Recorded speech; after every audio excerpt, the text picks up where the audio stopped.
L'obésité, il faut retenir que c'est une maladie chronique irréversible. Ça ne fait jamais plaisir aux patients quand on dit ça. C'est-à-dire que dès lors qu'il y a une interaction entre les gènes et l'environnement, alors on va voir après sur une diapo qu'est-ce que ça signifie, mais vous allez avoir des gens qui vont être soumis à des régimes. Alors au moment de l'intervention par exemple, ils vont faire par exemple le régime du camp que j'adore, ou d'autres régimes, la soupe aux choux, etc. Ils vont perdre du poids à toute allure, mais malheureusement, ils vont perdre également au niveau de la masse musculaire, parce que tous les régimes, y compris les régimes hyperprotidiques, vous font perdre de la masse musculaire. Et les gens vont reprendre inéluctablement du poids avec un poids supérieur. C'est le fameux yo-yo ascendant.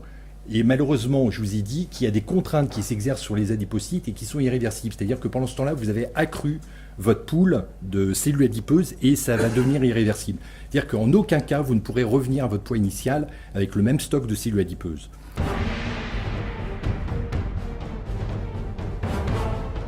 Ces jonctions serrées, qu'on a vu tout à l'heure, qui sont très importantes, qui permettent de garder cette étanchéité, sont des protéines, et c'est des protéines très très complexes. Il y a à peu près 4, 5, 6 protéines, effectivement, qui sont très complexes, qui peuvent se défaire, se raccrocher. C'est un peu comme des velcro, hein. Ils sont vraiment un effet de velcro.